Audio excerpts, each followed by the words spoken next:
Hello. May build tayo today, bike ni Edge. Kain muna. Boss, saan lakad natin? Ganda na pormahan natin ah. Ang suot ko sa taas ko ay blue lag. Ang salamin natin ay galing sa Quiapo. Ang mic natin ay hindi ko alam, gamit yan ng mga videographer and wedding videographer. Higad and famous. Shorts natin ay Uniqlo. Ay, shoes natin. Shoes natin. Wow! Ganito pala maging isang budol pa. Itong suot mo, i-rate mo out of 10. 11 out of 10. Ganyan pormahan ni Mario pag nasa Manila. Pero pag nasa Antipolo, ganito, naka-tuck out, naka-chinelas. Sige, tuck in ka. Tapos dapat nakaangat dapat yung... Kaninong bike yung ginagawa natin ngayon? Kay Edge of Glory. Pinagawa niya to kay DJ Cycle Works. Gago bali! Bubol! Bubol Dabi ang... May video naman na ako talaga nagsulat nito. Sabihin mo nga, ako po si Patrick Santillan. Ako si Patrick Santillan.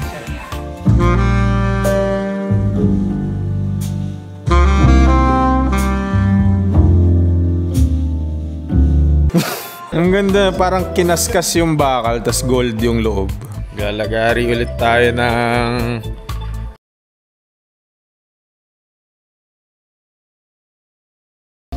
fork. Aray! Dapat kay Beba mo pinapagawa yan. Para magamit yung pag-gym niya. Ayun, ganun na. Ang tigas.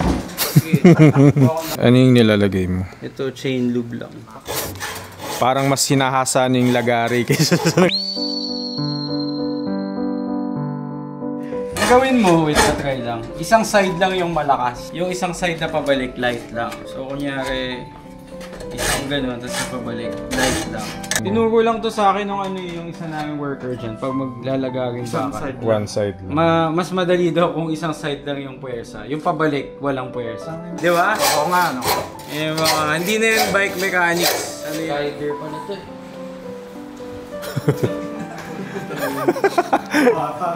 Tinitignan niya yung gawa mo. Nakamasid talaga siya. Sabi niya, ba't ganito yung gumagawa? Di marunong.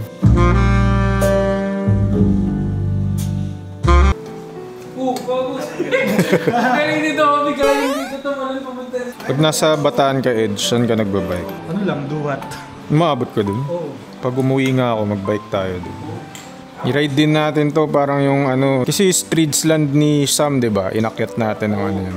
Kasama kita nun nandun tayong kumain sa Karinderi. Yun yung first time ni Sam na gamitin yung Streets Land ng mataas. Doon sa may Shider, yun ba yun? Mahabang parang ba yun? Grabe yung handlebar niyan. Lapad. Nalala ko yung money dito eh. Kakulay.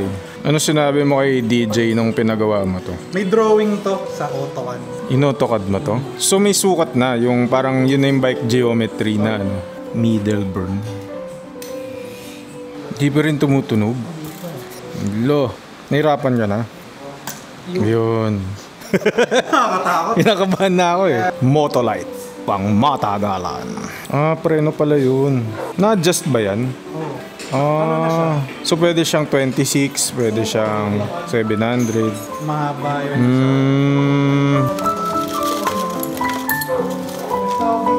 Binagbabasa pa ba ng manual? Sa yung manual eh. May gumagawa pa ba nun? Tama. Ni-YouTube na lang ng mga tao eh. Tama ka. Magkano yung brake pads na ganyan? Ito yung... Full stop, mga 160 isa. Gano'ng katagal maubos yun? Matagal naman. Taon din siguro, 1 year. Legit ba to? Legit? Dito Shopee. Ito yung trabaho ko dito. Magkukot-kot ng mga presyo para magkasya yung mga pinasang pinapasok nila. Ano yan? Electrical pump, bro. Bomba na! Bomba na! 36 Okay na yan, sige. Sure kayo? Okay na. 40. Okay nang araw, tigas ng ulo mo ah.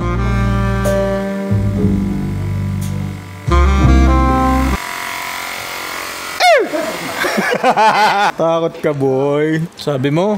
Pangit ang bike ko sa You gotta let me know. Bakit ang pangit-pangit? Grabe tong bike na to, dalawang kadena yung kailangan.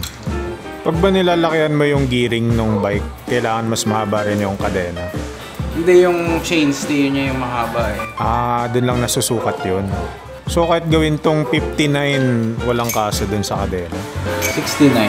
Pang malakasan pa yung ano niya. Anong bansa ba yung Abi, ano na yun? Ano to? Oregon. Oregon. Yung Park Tool. Oregon din Ano, sabi mo Korea. Park Tool Kim. Nasira na ni Biba mo yan. Paano nasira? Oo. Paano Ewan ko, nasira? wala ako nun eh. Pag uwi ko, sira na eh.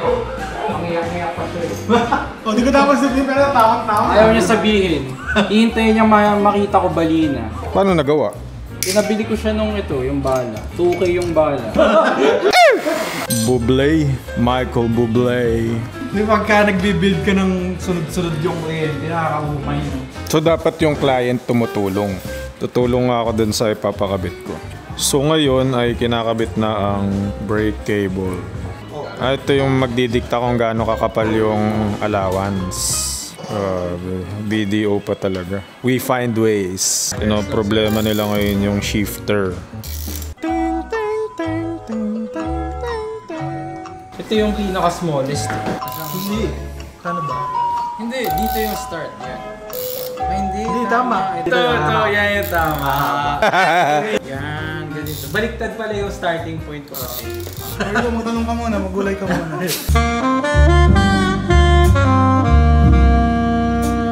Oh, ganun lang pala yun para mas madali magtanggal ng gulong. Teknolodya, goseng pya. Squishy. Nge. Tangina. Bakit kaya squishy? Baka, no? No. Kailangan pang i-adjust dito. Pero di ba ang Motolite, di talaga?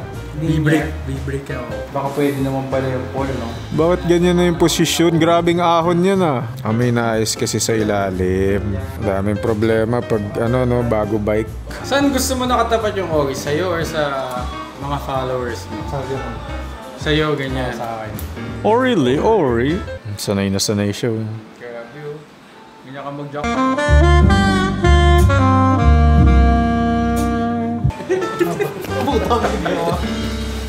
Yan na, tapos na yung bike ni Edge. Konting higpit-higpit na lang ng mga tornilyo, tono-tono. Pero yan na yung final itsura niya. Tayong-tayo no? Parang yung... Yes, sir! Yes, sir! Galing nito ah. Parang nakaupo lang sa sopa. Ang hirap lang lumiko. Galing. Nakakahinga ako maluwag dito. Hindi ka nahirapan lumiko. Test drive dito, puting bata na tayo agad. Oo. Tinatry niya yung cargo fort. Galing Indonesia. Kailan ba darating yung boom boat? Wala pa siyang sinasabi. Pero bebenta naman tayo nun. Bento mo na yung money mo ngayon pa lang. Drop some money, dropping all my money. Drop some money.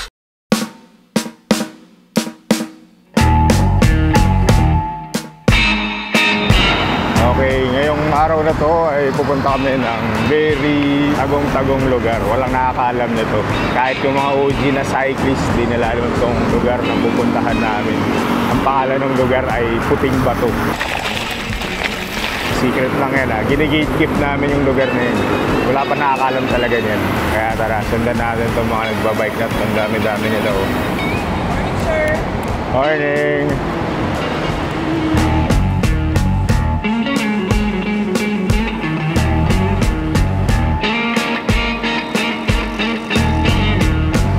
Sam, ilang bike mo na yan?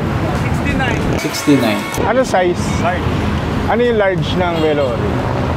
Sabi dun sa chart parang 546 feet yata. Tinanong ko si Streetsland, 6'4 pala siya. Kaya yung bike niya, large yun. Ito bago. Bawal umihi. Potol. Daan namin papuntang Baguio. Ito yung pinakamaingay na kalsada pagpakat ka ng Antipolo. Kahit madaling araw ata, magulo dito eh. Kaya pagpasensyahan nyo na yung mga naririnig yung ingay ng mga sasakyan. Sarap, basang-basa yung truck. Sana all! Dito na tayo sa Baguio. Ito yung yung parang malawak na kalsada dito na may mga palengke. Ito yung mga nasa signage ng mga jeep na Poggio, Padilla, ganyan. Ito yung lugar na yun.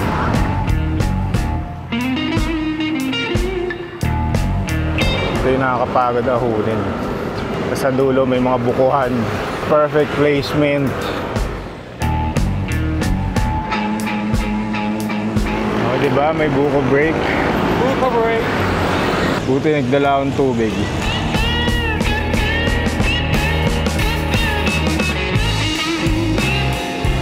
Ano yung niluluto nila doon?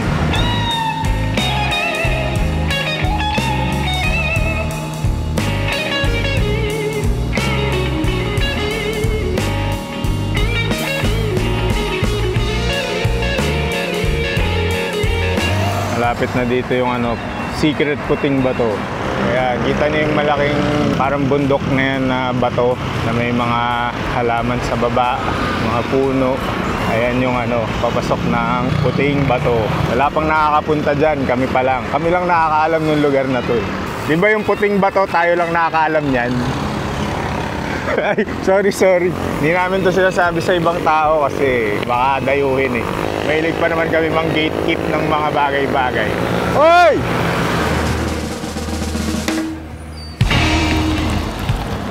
Sobrang secret ng lugar na to, kahit ako naliligaw eh. Dati hindi pa kalsada to, di ba? Yan, nakakit ka dito sa matarik na kalsada.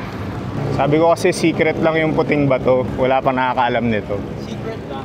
Gine-gatekeep kasi natin dahil Mga may alam lang nito yung nakakupal dun sa kilala ko yun ah. mga boomer dun.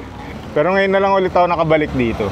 O di ba? Mga aso na lang yung naninirahan dito. Sobrang secret kasi ng lugar.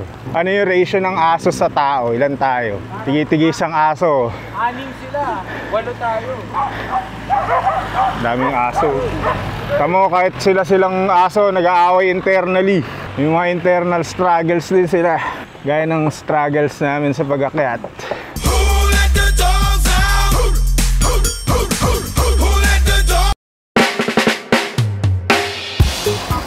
Ito na, lusong na dito. Ewan ko kung trail pa rin. Dati oo, or baka kanalsada na nila.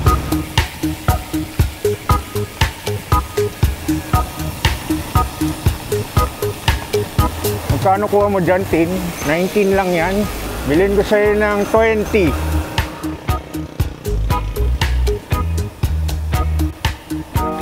Wala na kinalsada na nila. Dati, trail eh. Tapos malikabok. Hindi mahirap, Sab. Hirap.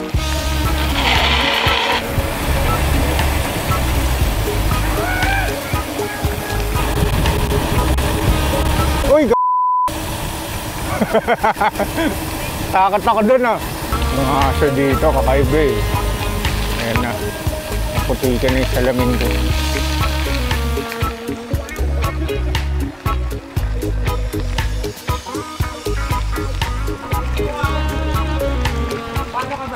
Ikaw ang malinis. Tingnan mo yung likod mo. Walang masyadong mancha. Growing up with Olympic energy. Growing up with my... Ayan na, may baha. Ito na po ang baha. Iwas tayo sa baha. Itaas ang inyong mga paa.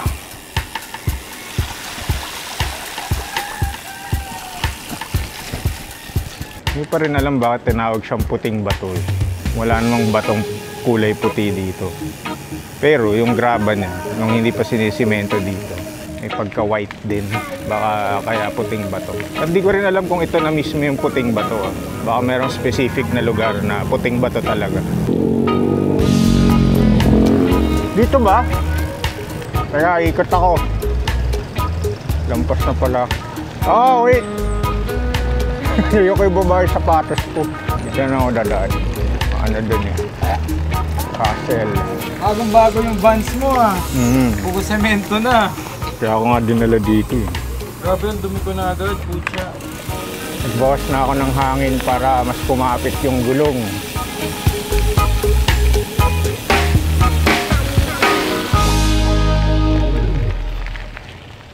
Ito na yung trail.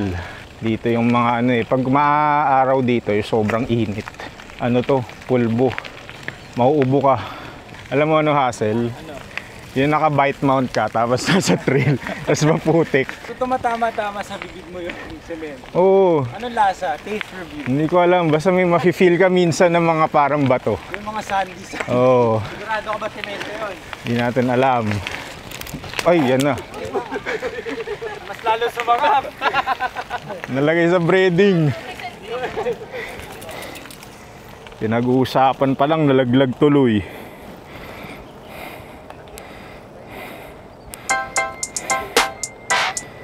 Yeah, yeah. Hey, yeah. Okay, tara. Ano kaya feeling nung may suspension? Nainggit ako eh. Ito na tayo, kaya puting bato. Ayun o, yung mga puting bato. Get the memo, you need to read the message. I stay saucy, finna run the boss. Drippin' like a boss. I don't do it often. Boy, I'm sick, excuse my coffee. Shrunk in the front. Kausap ko si Streetsland kagabi. Nag-message ako para tungkol sa ano niya, yung boomboat. May sinend siyang picture, ka-height ko, naka-small. Pero gusto ko yung large. Tapos tinanong ko kung ano, hindi ko tinanong yung height niya, kung parang kinumpare ko dun sa medium na beachcomber. Sabi niya, I'm 6'4" and I'm using a large.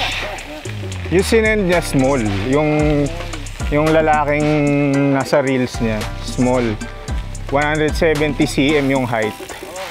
Baka compromise ka, medium ka na lang. Yun nga eh, medium na lang daw. Bakit may islaloman? Hi goats, greatest of all time. Makain lang ng talahib. Ganda ng view. Oh, may nagpipiknik pa dun. I'm shaking paper by the chunks. Cranberry vodka with the punch. If you want a 16, make sure that the beat means stay. I got a slab 808, got a jump. Kamusta yan? Okay naman. Kala ko mabagal. Masaya ba? Masaya. Pala yan. Nalagyan ng LRT yan. Tagal pa yan. Patay na ako, hindi pa buo yan. Yung Commonwealth nga, 10 taon na yun. Bakit naging ano dito? Lamesa. Slalom. May nag-iihaw. Namoy ko na. Sunday na Sunday. Akit ba tayo dun sa creator? Bawal na agad. Di ba first time ni Edge dito? Oo. Hindi niya alam yung pagliko mo biglang ahon. Huwag mo nyo isuspoil, bawal spoiler. Sabi ko ano, first time ni Edge dito, di ba? Huwag nyo sasabihin yung tungkol doon sa pagkanan, biglang may matarik na ahon. Edge, nakapunta ka na ba dito? First time. May surprise kami mamaya sa'yo. Talaga. Abangan ka namin. Kahit ako, na-surprise din dati dun. I-on mo yung camera mo. May Christmas gift kami sa'yo. Bablog oh! Sino yung nagbablog? Pabala. Bawal maligo. Pag naligo, papasukin ng lamig. Bawal maligo. Picture na kami sa bawal maligo.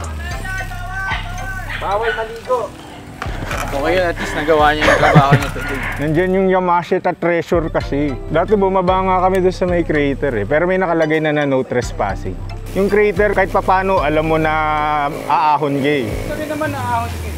Oo nga, aahon ka. Pero yung doon sa crater kasi, alam mo na bundok yung dinadaanan mo. Tapos kita mo na yung dulo. Yung dito nakakatawa eh. Dumaan kami dati dito, naka-disc tracker pa ako. 3x yun ha, 3x. Pero pag nakita mo, matatawa ka na lang. Ito na ba? O Edge, kanan ka dyan.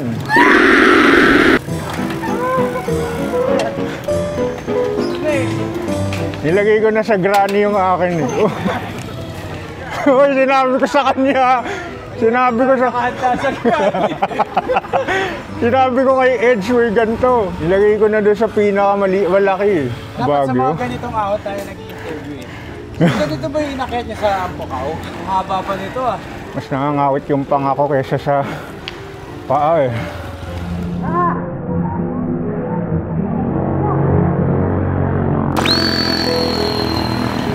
Wait lang. Pagod. Commercial muna, commercial. Hanap tayong bigyan ng drink.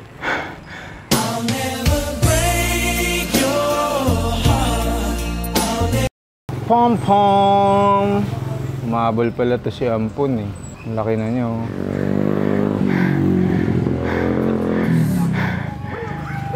Ano? Nagulat ka? Pag nag-commit ka na dun sa ano, paakyat, di ka na makaka-shift eh.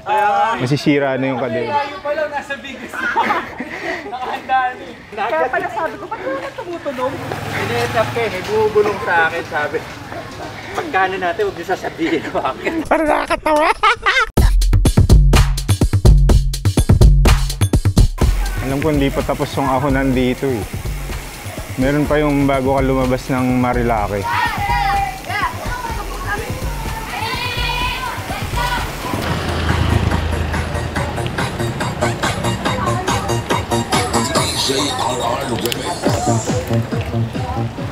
Yung ibang matarik na ahon, pwede mo biluhan. Kaya lang, maraming trike na maahon din.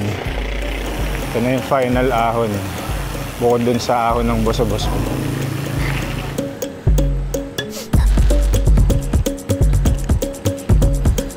Hindi pa tapos, shit. Yan na, yan yung Marilake.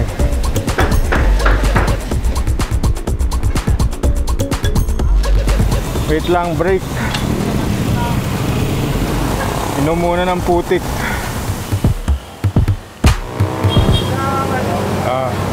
Ngayon naman pabalik na kami ng boso-boso.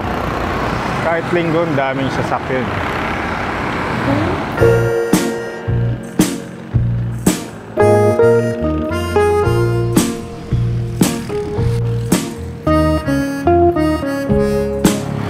Kuyang inasar daw. Ayan yung boso-boso. Pwede tayo mag-swimming. Resort yan eh.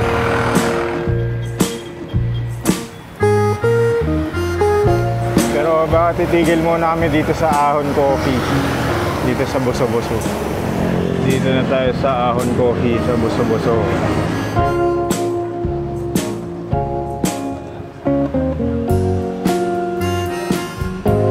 Ano binili niyo? Orange Americano. Oh. Kakain kayo? Ayun, Bulls, sabihin mo kayo nito eh. Ay, ano ba? Bumili ako ng... Sige lang. Tignan niyo yung ano, yung mga bike namin, oh. Parang nagbuhos ng semento. Yun yung problema sa putik dun eh, para siyang semento. Yung akin, sanay na siya eh. Wala na siyang pake. Alam naman yan, hindi na siya mahugasan eh. Ang ganda ng view dun. Hindi ako natulog. Nakatulog ako 3 hours. Bigyan mo rin ng magaspang na ano sa paa. Yung magaspang na buhay. Magaspang na up-up.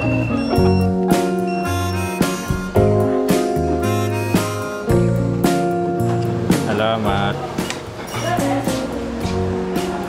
Pero kung tatalog ka dito, hindi mo eh. Niisip ko kung yan yung kakainin ko kanina. Kain tayo.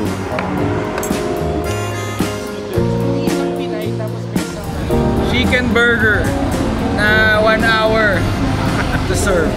Hindi, na ano yan eh, na... Pinili pa yan. Special ano. May nakita akong ganyan kanina. Oo. Pero hindi ko alam kung... Sa Angel's Burger. Dami kong nakain at nainom.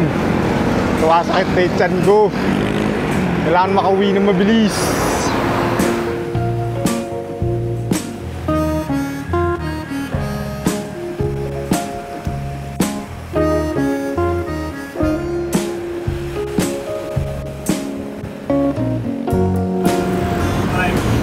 Bukas. Bye-bye. Bye, Marty. Ingat ha. Ingat. So yun, nakauwi na ako. At yun yung bike ni Edge. May tawag siya dun eh. May pangalan yung bike ni Edge. Parang El Mongrel ata. Siya yung nag-design nun. Tapos yun yung pinagawa niya kay DJ Cycle Works. So yung DJ Cycle Works ay gumagawa siya ng mga custom frame na bakal. Tapos maganda yung itsura ng mga gawa niya. Marami rin nagpapagawa doon, alam ko yun. Siguro kung magpapagawa ako doon, tatry kong yung mga classic na frame. Papalagyan ko ng disc brake. Alam ko may gumagawa ng mga ganun eh. So ayun, doon sa mga gustong sumubok, punta lang kayo sa Facebook page niya. Hindi ako affiliated sa kanya, hindi ko pa siya nami-meet. Pero mukhang okay naman yung gawa niya. Medyo kamukha nga nung Money. Kaya kung meron kayong tanong tungkol dun sa bike ni Edge, i-PM nyo lang siya. Ayun, tsaka abangan nyo rin yung yung boom boat ni Streetsland. Kukuha daw si Budol Body niyan eh. Tatry natin. Mukhang maganda yun eh. Parang yung bike ni Sam, yung Neutrino na mini velo. So, yung Streetsland gumawa siya ng parang BMX / commuter / mini velo. Hindi ko alam kung anong tawag eh. Pero interesting yung itsura niya. Kaya pag nagkaroon na dito, susubukan natin yan. Marami pa akong video dito na hindi na-edit. Gagawin natin yan kapag marami na ulit akong oras. Tsaka yung Taiwan, hindi pa tapos yun. Tatapusin pa natin yun. Siguro meron pa yung mga 4 na episode. Anyway, yun. Salamat sa panonood. Yun lang. Bye-bye.